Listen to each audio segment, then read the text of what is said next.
All right, welcome everybody to episode 19 of the Playing Games podcast, where I'm joined today by Dr. Gregory Haff. Dr. Haff, how are you doing today? I'm doing well, thank you, Juan. Good, thank you again for taking the time of your day to be here. Before we get started today, why don't you introduce yourself a little bit and a bit of your background in the research industry, if that's all right? My name is Professor Greg Haff. I'm the professor of strength and conditioning at Edith Cowan University. I've been working in strength and conditioning and researching strength and conditioning since the 90s. We have a pretty long history of looking at training theory, periodization, different training modalities to optimize performance, and have a real big interest in periodization, optimization of training. And my research lab is currently looking at different strategies for examining some of the underlying theories that have been used to promote velocity-based training, to see if the assumptions that are being made are actually true assumptions. Cool. Yeah, because today we are going to touch on just two topics, but there are two topics that are very popular on social media right now, which is eccentric training and cold plunge for recovery. I'd like to start off eccentric training first. And essentially, this basically all comes from the idea that we used to believe that eccentrics were very important for hypertrophy, at least, we could get to that. But many people used to believe that eccentrics were very important for hypertrophy. But now it seems that these social media platforms have changed their mind to suggest that it's concentric, where all the gains are technically made. And they get their reasoning from a theory or some logical mechanism that just because it's logical doesn't mean it's true, but it goes something like this. Because we are stronger in the eccentric contractions, they say that we are twice as strong during eccentrics, which means we'd have to generate less force to complete the task than we would when we do a concentric. So if we're doing a bicep curl, for example, it's a lot harder to concentrically lift the dumbbell than it is to lower it. So because of that, they suggest that we recruit nearly half of the fibers. And because of that, most of the growth in the eccentrics will be type 1 fiber growth than type 2. And we know that type 2 fibers are more growth promoting than type 1. So therefore, they suggest that eccentrics mainly grow type 1 and don't really stimulate as much type 2 fibers as concentric does. And when we kind of go over the research, they say, oh, well, most of the research is on eccentric overloading compared to concentric, and we don't really see eccentric overloading in the context of how we do eccentrics in the weight room, where we just use a dumbbell and we don't overload the eccentric. So if you want to go ahead, I pass the torch on to you. There's a lot to unpack there. My first statement is, don't get your research summaries from social media, because most people just botch up everything. So first off, I would question that the theory that we don't believe the eccentric is the main stimulator for hypertrophy, because it is the main driver. Mainly because if we look at comparisons of eccentric only versus concentric only training, we actually get more hypertrophy from the eccentric training if we separate the two. Now, if we put the two together, that maximizes the actual adaptive response. So first off, a couple things. One, you are not 2 times stronger in the eccentric phase as you are in the concentric phase. That's actually completely wrong. The maximum that you could be is somewhere around 20% stronger in the eccentric phase versus the concentric phase. Okay, so we could see an upper threshold of 40% in highly untrained people, but the higher your training status, the closer your strength in the concentric and eccentric phase become. So what we can see is that yes, there is an underloading in the eccentric phase. We're not going to deny that. We're not going to say that that is not a fact. However, we know that we can modify the eccentric phase to increase time under tension by changing tempo. We can use advanced training strategies like accentuated eccentric loading and other strategies if we want to match that strength curve a little bit more closely. Now, when we start to look at the eccentric phase, we look at the stretch of the muscle. Stretch induces some of the hypertrophic signaling pathways that will actually upregulate hypertrophic growth. I think Dr. Mike Israetel does a far better job than I can ever do explaining this from a hypertrophic perspective, because I'm not really interested in hypertrophy per se. I'm more interested in performance and having performance drive my training program design, and hypertrophy is often a happy accident from that. So from my perspective, I don't see the big hubbub about concentric only, because when we look at the research, the good research that's been done, we see that eccentric is a major driver of hypertrophy. I have not seen a single study that says it's not. And regarding with the eccentrics, actually, I want to touch upon your first point, where many people say that we were twice as strong. It seems that they use the data that I've seen when they cite it. It's in vitro. So maybe there is that discrepancy of when we look at it in vivo, we're not, like you said, twice as strong per se, right? We're definitely not twice as strong. If you take the composite of eccentric studies in the intact human system, you can see very clearly that it is not that different. It's not that double times. I actually have never seen a single paper in an athlete or an intact human who's had their eccentric maximum and their concentric maximum measured, of it being that high. In fact, we have research going on in our lab right now on accentuated eccentric loading. My doctoral student, Jiao Yang, has been working on a meta-analysis, and we're seeing that the eccentric maximum is only about 120% of the maximum concentric in most people, and that's athletes. So I would reach out to Dr. Harden's research when she was at Salford University and at English Institute of Sport. The most she saw in elite British track cyclists was about 150%, but that was like very few people. Most people fell around 120. So I don't see where people are getting the 2 times maximum in the eccentric phase. And I think you have to always remember that the human being is a dynamical system, and you can't look at isolated muscle fibers and say that this is going to translate to the entire system. I would also argue that this idea that we can selectively just target individual fiber types is a little bit naive, because again, we have this ability to activate muscle tissue in different ways, in different responses, depending on the contraction type. Now, when we start to think about hypertrophy, if we look at bodybuilders, they're actually predominantly type 1 fiber hypertrophy. I mean, this is some work that Andy Fry has published from the 90s. There's work from Per Tesch that shows this from the 90s. So this idea that, we're going to do this concentric only and we're going to only get our type 2 fibers is rather a naive understanding of physiology, in my opinion, because the way we activate type 2 fibers is by load and by rate of contraction. And so we have to get to them, we have to get to a certain load, and we have to have a certain rate of contraction. Now, with Olympic weightlifting, we can activate type 2 fibers sooner or than we traditionally would think, because of the rate of the contraction. Now, the more lactic acid that you produce or lactate you produce, the lower the motor unit recruitment threshold that can occur. So we can get to those type 2 fibers faster. So I just think that people are really overcomplicating training. Just lift something and do it consistently with a high enough volume, and you'll get hypertrophy. I think trying to say, oh, it's only this part of the muscle contraction, or I wouldn't even call it a contraction, because eccentric is not a contraction. It's actually a muscle action. So, and that's my take on it. I don't see it.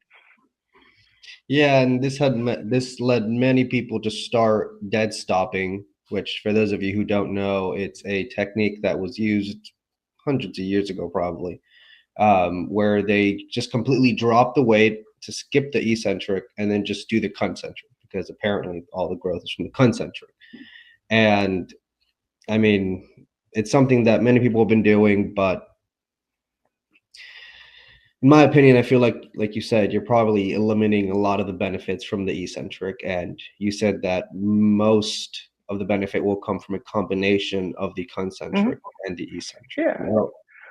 Hortabaji showed this in the 80s. I mean, this is not new stuff. And I think one of the things we see currently is people don't look past the year 2000 or 2010 to look at the earlier research that was probably done much better, because we have a current fast food kind of mentality with research: get it out, get it done fast. And people don't spend time really doing good research that's designed well. And I think that's problematic. And I think we try to extend our interpretation of our results a little bit too far, in my opinion. So dead stopping is not a technique that I would use for hypertrophy. It's one I use for strength, because I'm trying to overcome inertia and I'm trying to accelerate the bar. So we use that in Olympic weightlifting, dead stop squats all the time. I mean, that's not an uncommon technique to help an athlete get stronger coming out of the hole. Pausing in the bench press is done all the time in powerlifting. I would suggest that they're not doing it for hypertrophy. They're doing it for strength gain. And well, if we can at least say that we are even a slight bit stronger in the eccentric, would that automatically mean that we will have less recruited type 2 fibers, or do you think there's something else, or would that not even matter? Well, there's a different recruitment pattern with the eccentric phase, but I think one of the things that's really kind of interesting to me with a lot of stuff I see nowadays is people really put a lot of value in motor unit activation of muscle. And activation isn't always activation, if you know what I mean. For example, if we look at, for example, the glute thrust, which is one of the exercises that people just love to do, and they think it improves sprinting performance because it activates the glutes. But the reality, it doesn't have dynamic transference to sprinting, because it doesn't activate the tissue in the right kinetic chain. So from my perspective, we want to put the muscle under tension to make it grow. Because if we look at cell signaling, it's about stimulating the cell signaling pathways, and mechanical tension plays a large role in that. So from my perspective, you're going to activate as many motor units as you can, the more fatigued you get. So when people talk about wanting to maximize hypertrophy, we know that training to failure is not the optimal way to do it. We know getting in close proximity to failure is probably a better approach if hypertrophy is your main outcome target. So from that perspective, I think you're really just looking at accumulating a volume of work, not just selectively activating tissue. Yeah, and from your last point about that, this is stuff that's not new.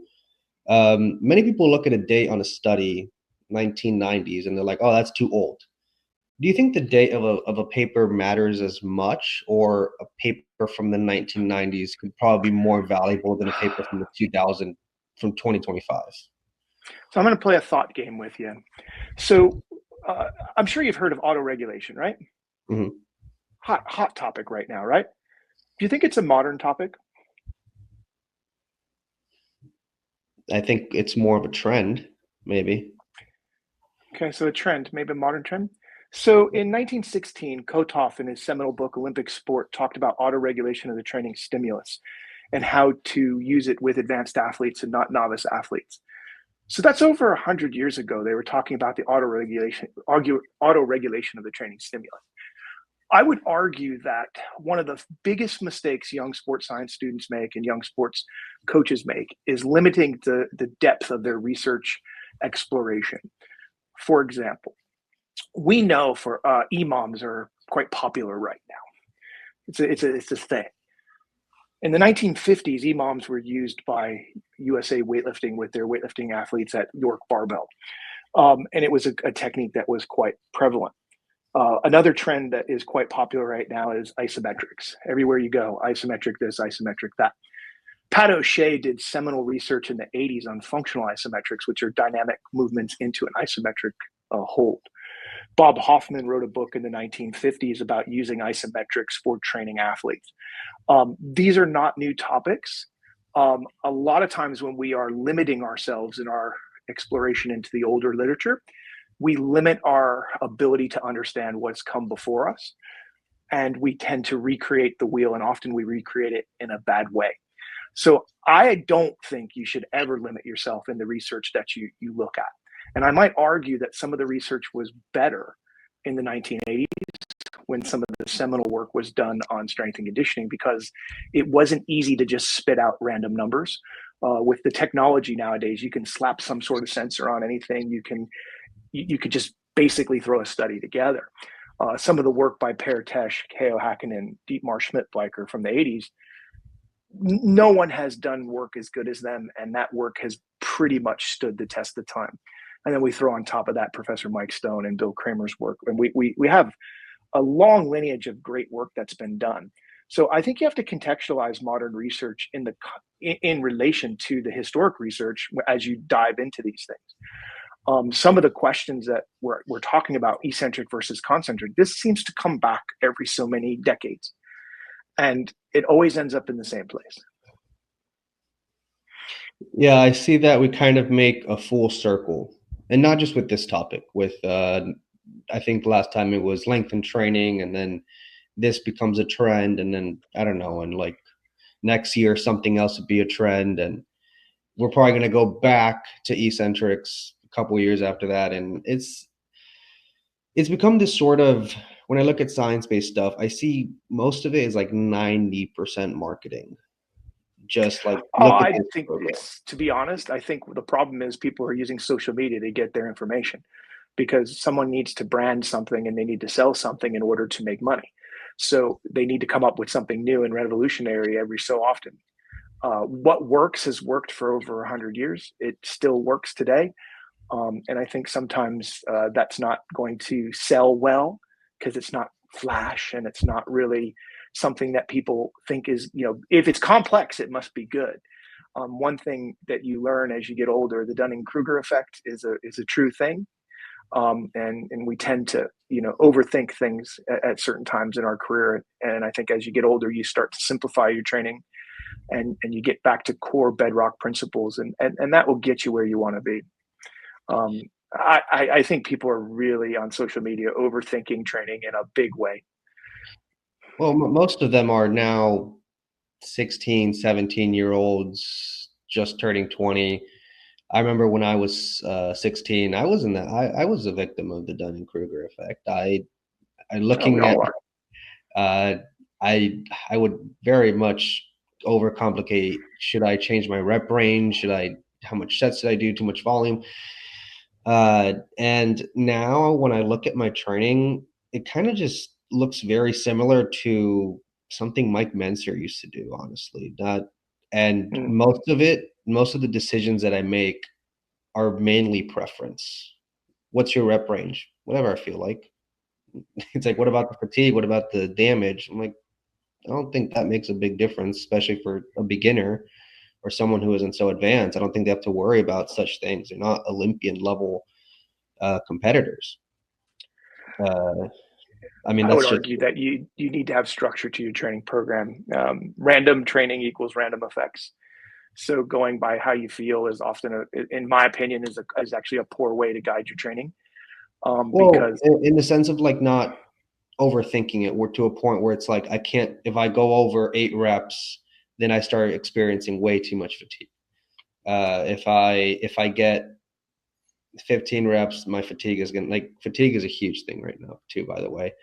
But fatigue is necessary to cause adaptation. So fatigue, if you don't stimulate a degree of fatigue, you don't get the adaptation that you need. I think, again, I think people are looking for magic training programs. When you're in a high volume phase, fatigue is going to be part of the equation. And then how do you manage that fatigue? Well, you manage that fatigue with nutrition. You manage that fatigue with sleep. When you're in a high volume phase and you're doing repetitions that stimulate hypertrophy, fatigue is a natural part of that equation. And if you're waiting to be fatigue free to train, you're missing a lot of potential training. So I would argue that you need to have a periodized approach where you actually structure your training into blocks of training with targeted foci, and you modulate things. In fact, the thing that probably is the new revelation that I would argue is probably one of the ones that is good is the idea of nutrition periodization, aligning your nutritional intake with your actual training loads. There's a wonderful paper that came out of the English Institute of Sport recently where they talked about how they were able to program the training and then design the nutrition intervention around the training so that the athlete was optimally fueled so that they could get the optimal effects of the training program and change body composition in a way that enhances performance. So from that perspective, I think training structures will always be beneficial. And that one of the biggest mistakes I think a lot of people make is that they approach the training process more like exercise, where they do things that they want to do things that they like to do instead of doing things that they have to do. And I think from a perspective of training, it has a purpose, it has dedicated focus. And if my goal is to get, jacked and be as muscular as possible, then I need to design a training structure that is commensurate with that in order to stimulate the adaptations I need. Because you're going to have one of two things are going to happen. One, you're going to either have someone who never pushes themselves hard enough, or you're going to have someone who grinds themselves into oblivion. And I think neither one of those are going to get you to where you want to be. So what we do is we set a training structure that holds us accountable and then embed monitoring in that to make finite or small, basically adjustments to the program in alignment with the goals. And I think some of those points are probably, many people seem to overlook the importance of nutrition, sleep, and things like that. And I think what they mainly focus on is just how well their program is. They're like, if I'm not seeing any progress, they go immediately to what exercise am I doing? How many reps am I doing? What's my rest what's my rest time? When in reality, their nutrition is probably very poor. Their sleep is probably all over the place. Their stress is probably being overlooked. I mean, I don't know if you think those are other factors that we should look at first before going straight into the program. Well, from my perspective, I think training is a holistic process. It's not just sets and reps. I think training is easy. Let's be honest. Going in training is easy. What's hard is keeping your diet in alignment. It's hard, especially as a young person, to prioritize sleep. I think you have to think about the short-term game versus the long-term game. So the enjoyment of eating a Cheeto, does that outweigh the enjoyment of achieving my performance goals? And I think you have to kind of think about it from that perspective. So if you're sitting in my office and you say, I want to be, the strongest person I can be, and then I'm going to ask you, what are you willing to do? And if you're going to tell me I'm not willing to eat healthy, eat well, sleep well, I'm going to argue that you're not going to be a very strong person. Because you're not going to be able to train hard enough to get to where you need to be. And with nutrition, it could be you have to eat a lot more than you think to tolerate the training that you need.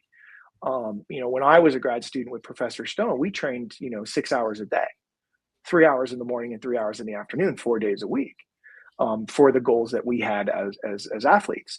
And so the amount of calories that you have to consume is astronomical, and there comes a cost of that. So I think you have to kind of think about, why am I training? What am I willing to do to accomplish my goals?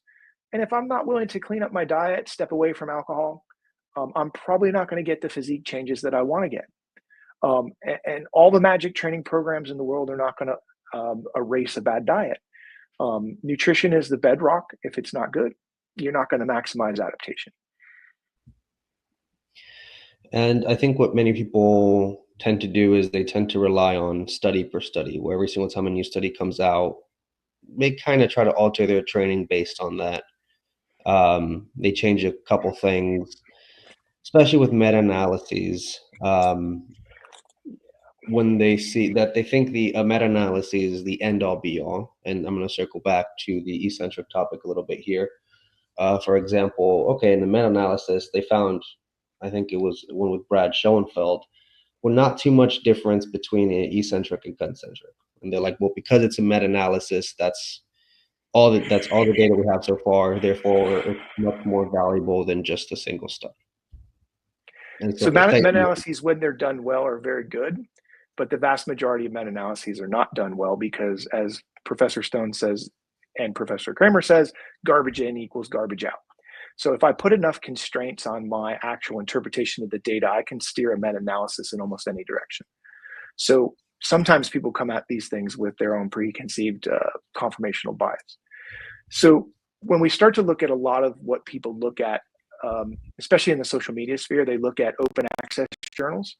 And a lot of times they're looking at the predatory journals that have very low peer review standards. And so that causes a problem because it creates a lot of misinformation. And that misinformation steers people into incorrect directions. Additionally, sometimes the studies that are quoted have done their statistical procedures incorrectly. And those statistical anomalies or incorrect procedures can actually create false data. And that false data can steamroll into the meta-analysis. So I think you have to look at things in the context of science is very important. I think science is a foundational construct, but common sense is also a construct as well. You have to look at studies, you got to critique the methods. And if the methods aren't good, it doesn't matter what the results are. If the methods are done poorly, the statistics are wrong, the study doesn't count. And I think that also comes with skill, reading papers and kind of being able to pinpoint limitations, but also experience. Because if you've never been in the lab, you never see how things are done. If you haven't even been in the study that you're reading, it's kind of hard to fully see see the bigger picture of things that may have gone behind the paper that they probably didn't even write in the paper because of some reasons. You've got to be able to interpret the data, and so interpret the actual, how they designed the study. Did they use a correct study design? A lot of people are like, "Oh, Gen AI is going to solve all this problem." Gen AI cannot differentiate good and bad study design. It just tells you what the main outcome is. It doesn't actually interpret it. So I suspect that we'll have a lot of disinformation. I think when I was younger, we went and studied with experts, people who were, had a record of doing good work, who had a record of coaching athletes, who had a record of high achievement. And we went and learned from them how to do these things. Like when I was a graduate student, we had 100 article reading list per semester. If I were to give that to my students today, I would have a minor revolt. Because they would consider that oppressive and too abusive. So we were reading something like 300 articles a year, and we were expected to interpret them, learn them, understand them. And so I think you have to kind of, to get knowledge about these topics, it's more than just reading a blog or listening to a podcast or watching some influencer interpret a paper, because a lot of times they miss some of the nuancing of research design because they're not trained in it. They haven't gone to school to learn about it. And do you think this is something that can also be self-taught, where like, oh, well, I read a lot of papers in my free time. I've been doing this for some time now? No, I don't think you can self-teach yourself how to be a scientist. I think you have to learn from people, much like a mentorship program, because I may look at a paper and think it's a great design, and I sit with my mentors. So I have some of the greatest mentors in the world, Cale Hakkinen and Dietmar Schmidt-Biker, Bill Kramer, Mike Stone, and I'll sit with them, for example, at the International Conference of Strength Training, and we'll look at a paper and I'll be like, I think this is good. And they'll point out 5 things I hadn't thought of about why it's not a good idea. And I do that with my former students as well. I have colleagues that are my former students, and they'll be like, oh, this is great. And I'll be like, yeah, but you didn't think about this, this, this, and this. So I think that it comes with experience. It also comes with the people you learn from and the experts that you spend time with. I think you can't learn it on YouTube and you can't learn it on Instagram. You have to go into a place where you are challenged intellectually and held accountable. And I'm sure many of these TikTok influencers, they probably don't even fully read the study. No, they just read the abstract. That, or they either skim through it, or they just read a blog like you mentioned, or an infographic, and they kind of just copy and paste and paraphrase a little bit just for content. Well, to be honest, I think a lot of people just throw the paper into AI right now to generate a infograph. I mean, we've tried that in our lab, and what we get out is not the main point that we want to sell, not the actual reality of the study. So I think you have to kind of be really careful where you get your information from.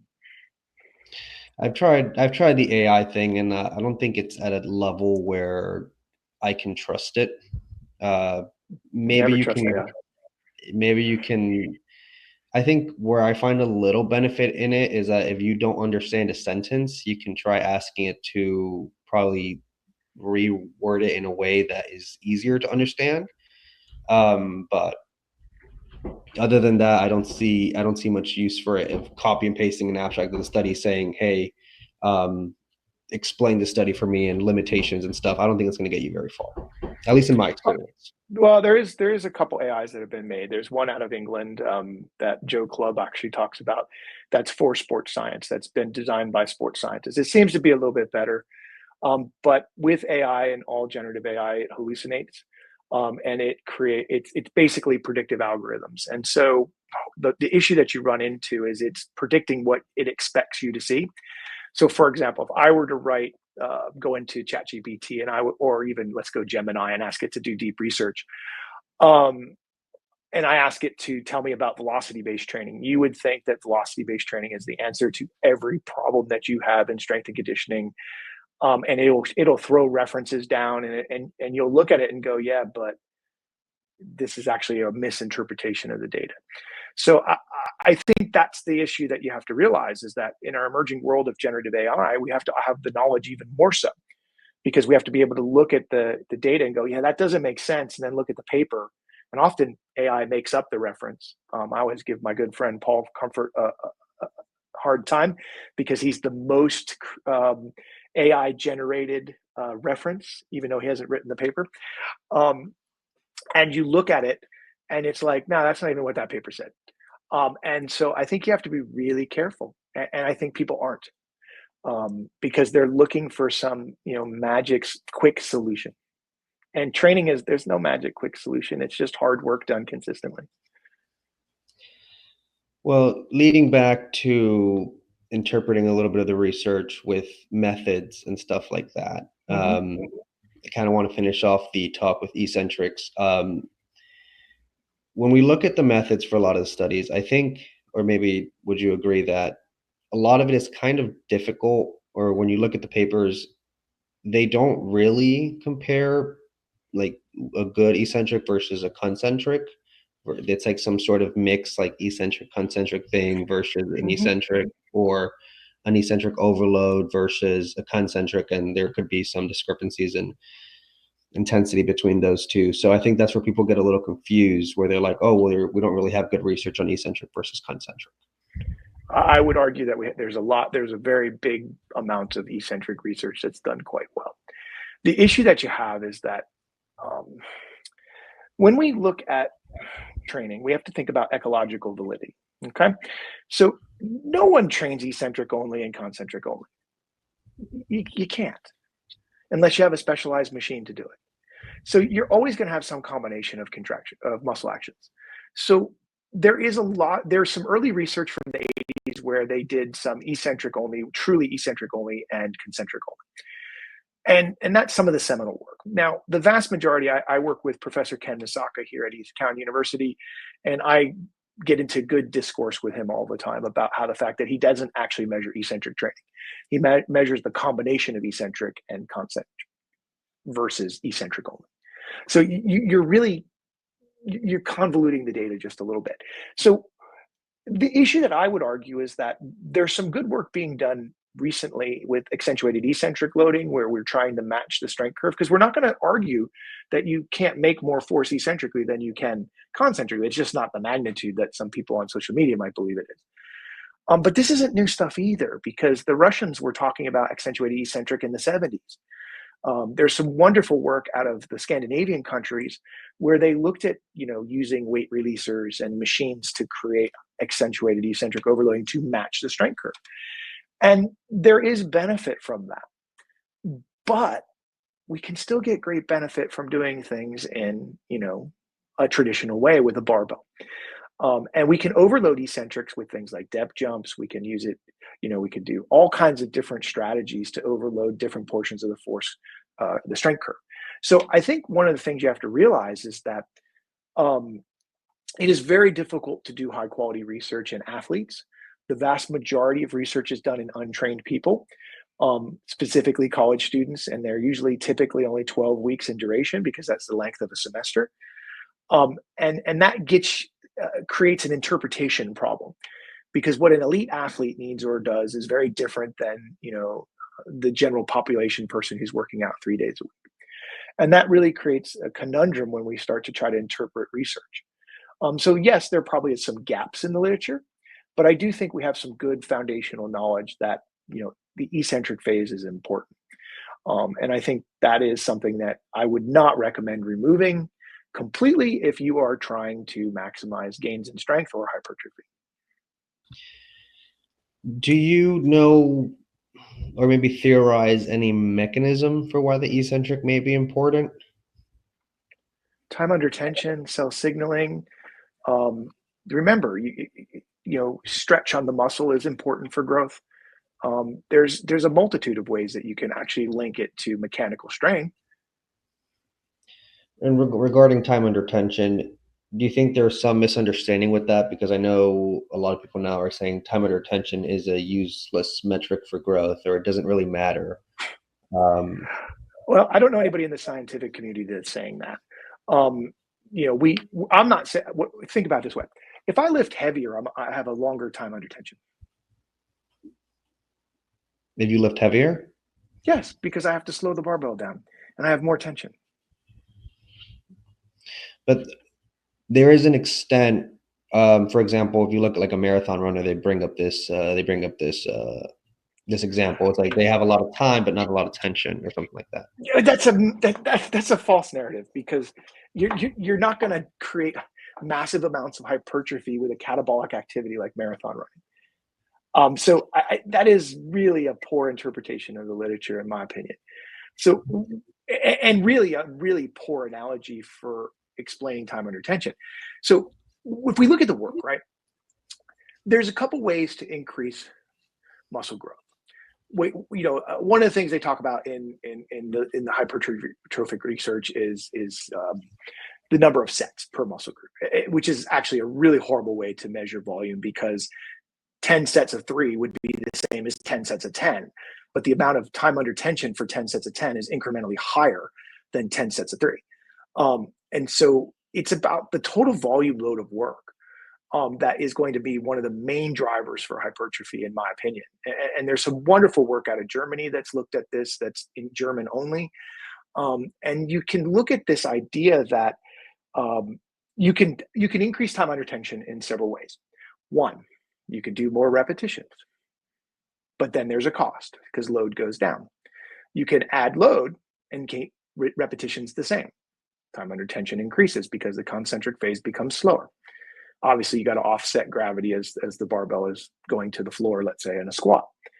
You can increase the number of sets that you do with a load.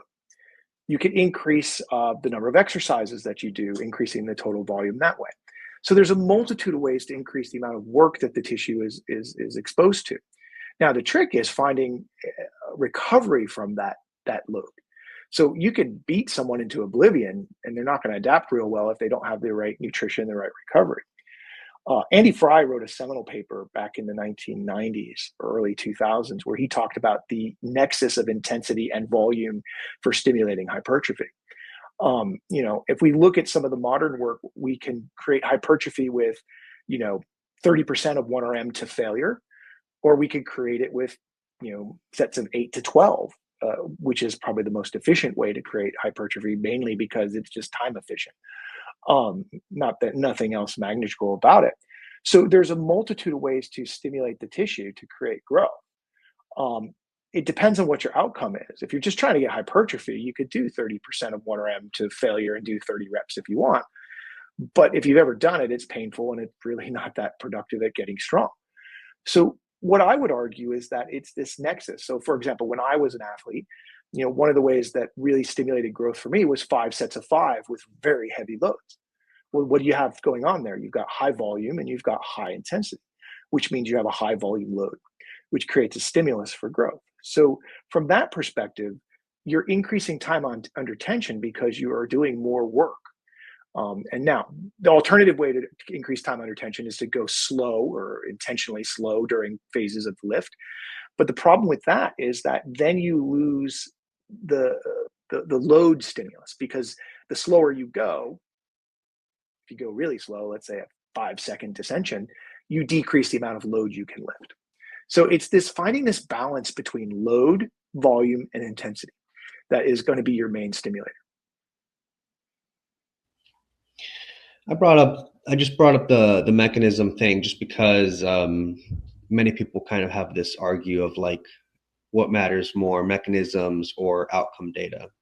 I don't know if you've heard that before, but everyone's like, well, mechanisms matter more at the end of the day because it tells you more than outcome data. And outcome data can be very confusing and misleading at times, although so can mechanistic data or make it mechanistic reasoning sometimes. I don't know if you have any thoughts on this mechanism versus. So what's the main outcome? So if my main outcome is hypertrophy, if I'm getting bigger and getting more muscular, does it really matter what mechanism is stimulating it? As an athlete or a coach, do you really care? Because all the mechanism does is potentially explain why you're getting the outcome. So yes, I think mechanisms are extremely important to unravel and unpack and study. But when the rubber meets the road, it's the outcome measure that's probably the most important thing. And we have to realize that people respond to training in different ways depending on their genetics. Some people are very highly predisposed for hypertrophy or strength gains or mitochondrial biogenesis or things of that nature. So I think it's, for the average punter, the outcome measure is the most important thing. For sports scientists like me, trying to understand the outcome measure and understand what's going on is important. So I think that's something you have to kind of consider. I think we can get really bogged down with mechanisms. And sometimes mechanistic studies that are done acutely do not result in outcome measures in longitudinal studies that we might expect. I think those are some very good points and probably some things that people don't consider. They just look at it from a very surface level point of view of like this versus this, leave out some of the gray area and the nuance. But I'd like to kind of move the topic into the idea of cold plunging for recovery now, which is something that scares a lot of people because now everyone's too scared to do cold plunges. They're like, well, we should either do it either before the workout or separate days because then it's going to blunt my growth due to inflammation being reduced. However, when we spoke, I believe I sent you an email on cold plunging with recovery. The data is kind of mixed. Yeah, the data is very mixed. I mean, again, I'm going to go back to the studies that are mostly showing that cold plunging mutes adaptation are in untrained people. And so that's number one. Also, they're using unrealistic water plunge protocols. The reality is that you have to think about this from a holistic training process. You shouldn't be doing a cold plunge after every single training session, number one. That the body becomes adapted to that if you do it all the time. Just like if you always bench press 100 kilos, you just get really good at bench pressing 100 kilos. You've got to vary the training stimulus to get adaptation. Same thing with recovery. You've got to vary the recovery methodologies in order to stimulate recovery in the long run. So I would argue that cold water immersion, hot water immersion, and contrast therapy all has its place in the training process. I mean, we did some really wonderful work with Shauna Halson, my doctoral student Barry Horrigan, and Dr. Dale Chapman from Curtin University at the AIS, where we looked at athletes and we looked at cold water immersion, hot water immersion, and contrast therapy. And these were athletes, like real athletes, like training in professional sports or semi-professional sports. And we didn't see this mutation in adaptation from cold water immersion. We didn't see it. We just didn't see it. And we saw that both cold water immersion, hot water immersion, contrast therapy showed benefits for recovery in very controlled studies. And so I question the logic on the cold water immersion from the inflammation perspective. And our theory that we work from is that, yes, inflammation is part of the adaptive response. I'm not going to argue that. That is a true response. But excessive inflammation is problematic. So what we're looking at with elite athletes, they're training at such a high level that we need to bring that inflammation down to a manageable level. Okay. And if we do that, then they can continue to train at a high level. If that inflammation gets too high, it can have a negative impact on actual training. So from that perspective, I would argue that we didn't see some of the things that people, that you sent me a paper to look at.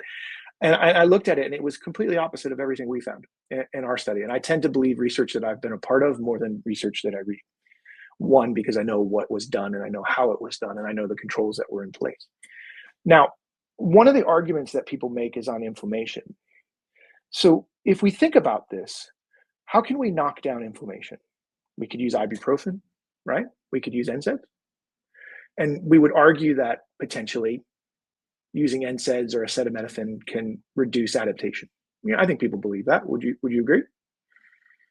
So there was a wonderful acute paper done by Scott Trappy at Ball State University where they gave acetaminophen and ibuprofen acutely to older adults in resistance training. And they found cell signaling was muted. Mechanistically, hypothesis, don't take acetaminophen and ibuprofen because it's going to mute your performance gains or your hypertrophic gains. That kind of went viral in the mid-2000s. And that was an interesting thing because if you talk to most elite Olympic athletes, the number one abused pharmacological agent in Olympic sports is the use of ibuprofen. It is a constant high-level thing that people take. Not great for your liver and kidneys, but people do it. Well, interestingly, Dr. Trappy followed that study up with a training study, 12-week training study with older adults. Half the group, the divided group into three. One group got acetaminophen at a daily dose that is on the jar, ibuprofen the same, and a group that didn't. Guess which groups got the highest hypertrophy? The acetaminophen group and ibuprofen group. Why? Because it allowed the older adult to manage the systemic inflammation that they had in their body and continue to train at a higher level.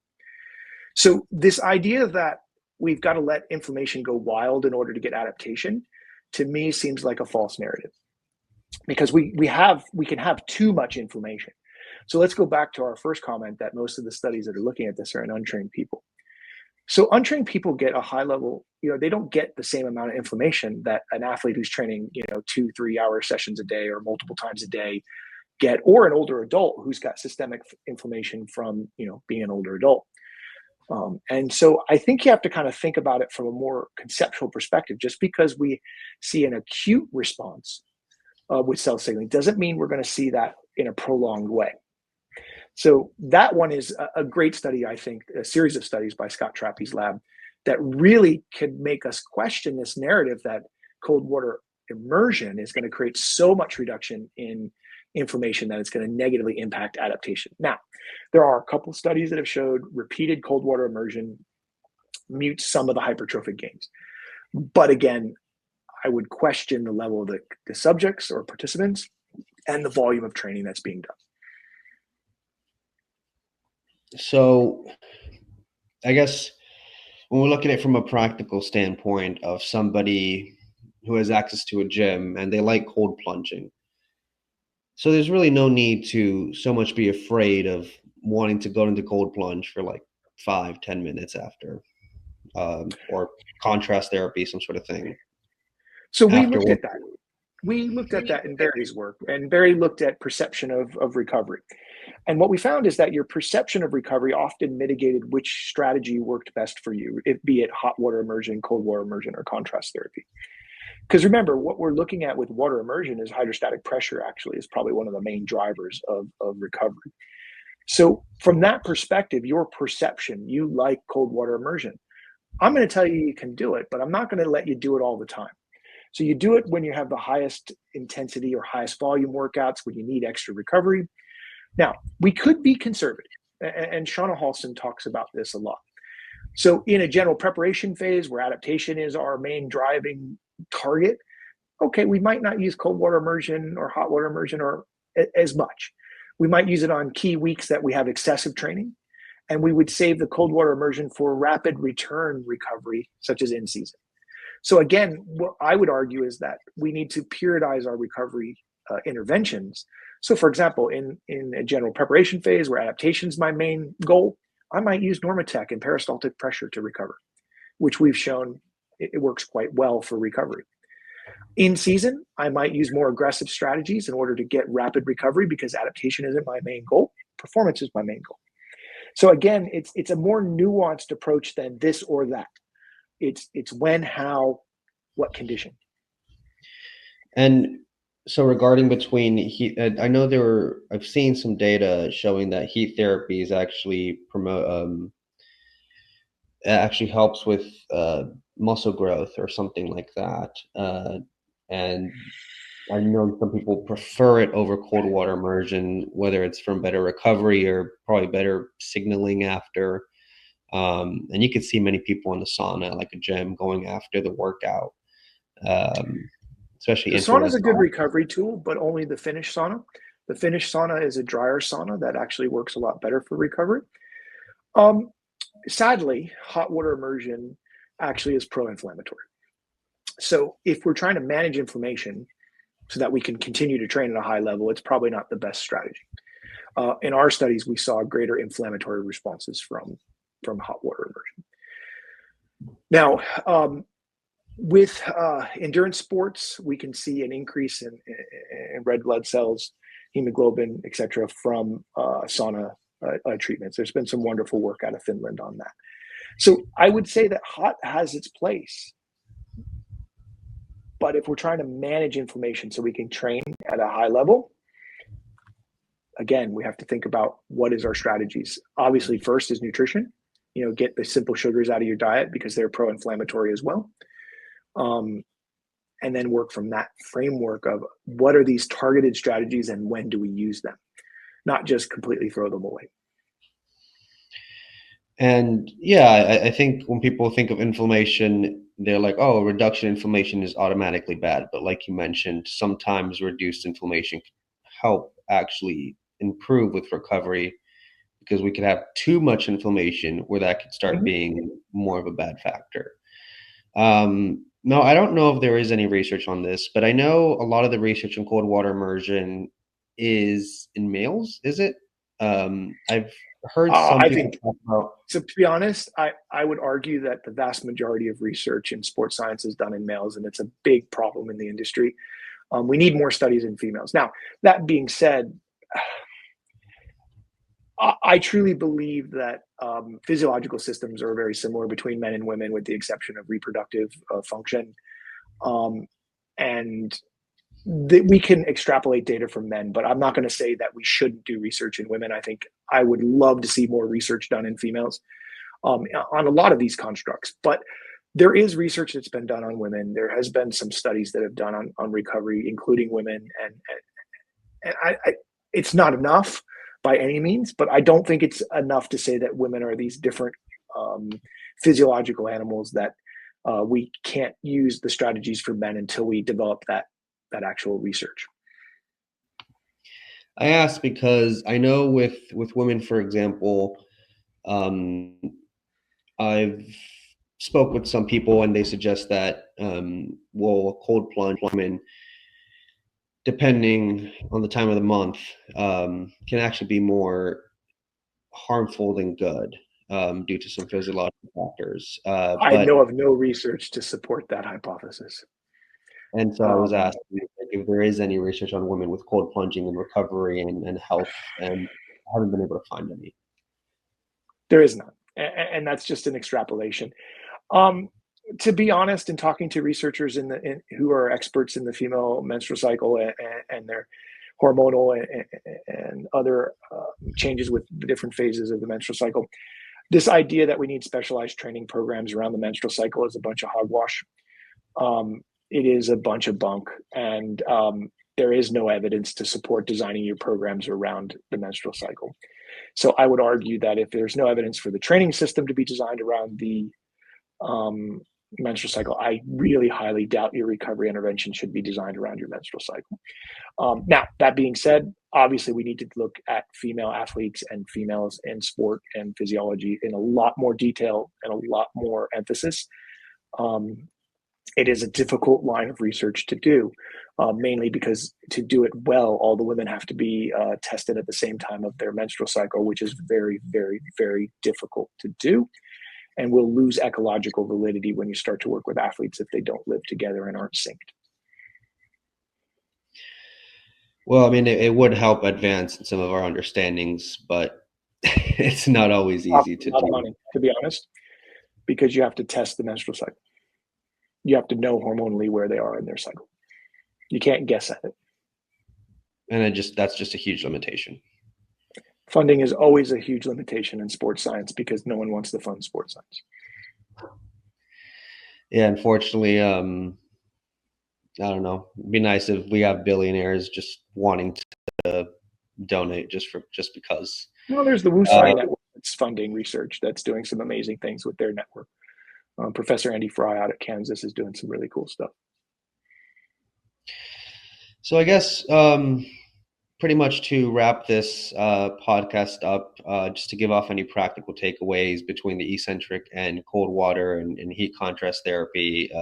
Do you have any advice for people who sometimes overthink these things, or if they're too scared to go into cold plunge or sauna after a workout?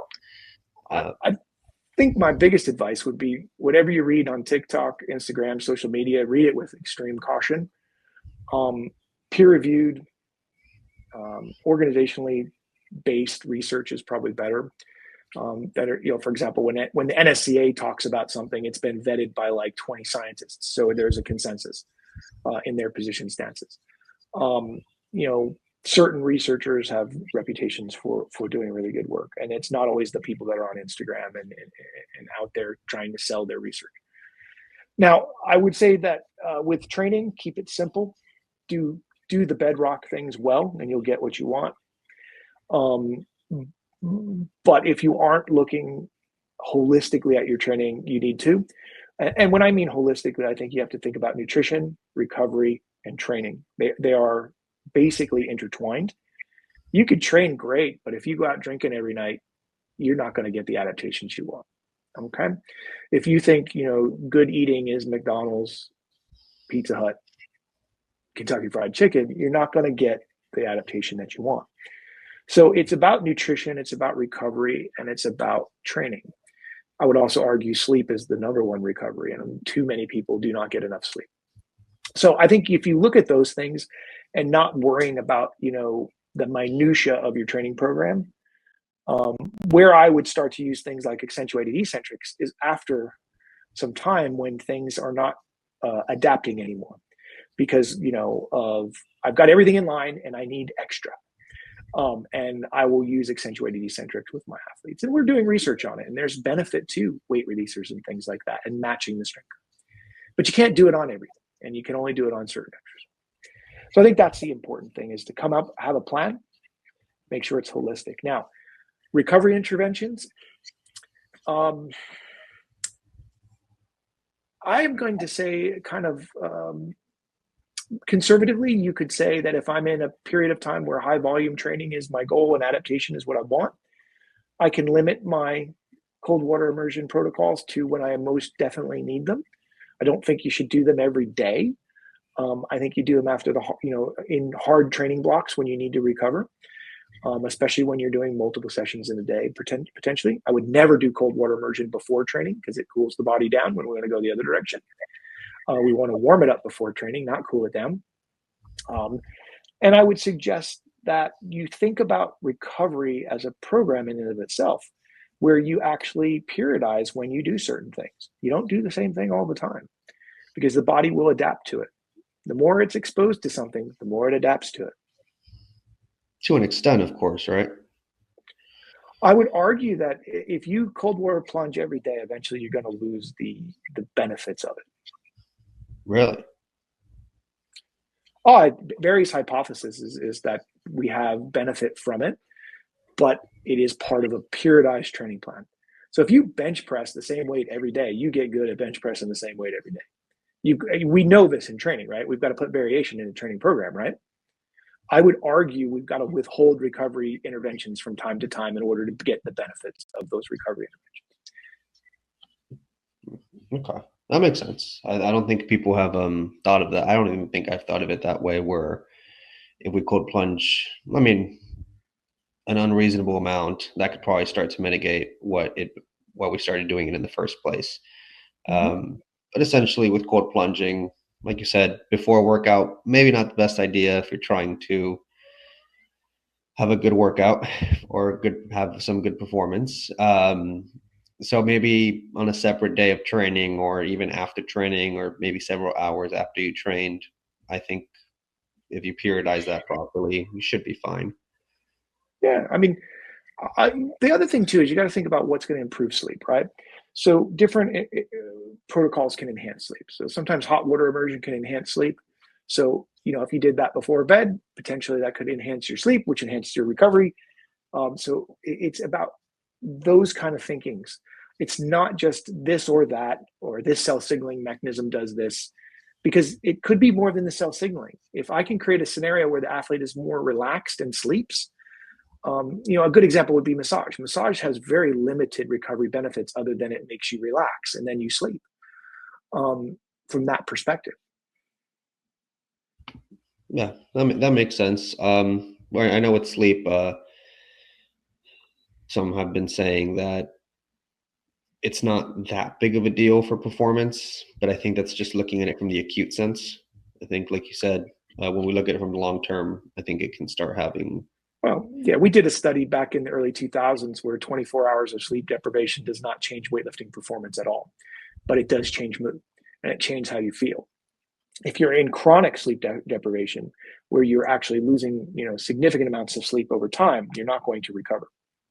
So most of your professional sports in Australia have sleep rooms where they have places for the athletes to get naps and sleep, because we recognize that sleeping is a key foundational component of recovery. And I would argue that doom scrolling on your phone in the middle of the night with the blue light is probably making it so you're not getting quality sleep.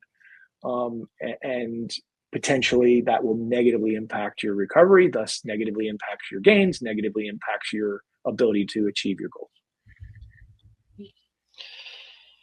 Well, Dr. Huff, thank you very much for coming on. Yeah. If you have any platforms or anything, Instagram, Yeah, where people can find you. I mean, I'm on Instagram, Doc Hoff. I'm on Blue Sky. I'm on LinkedIn, and I'm always available through EC.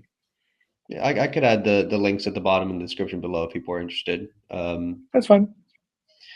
So, well, thank you again. Very insightful. I hope people Yeah, can you're welcome.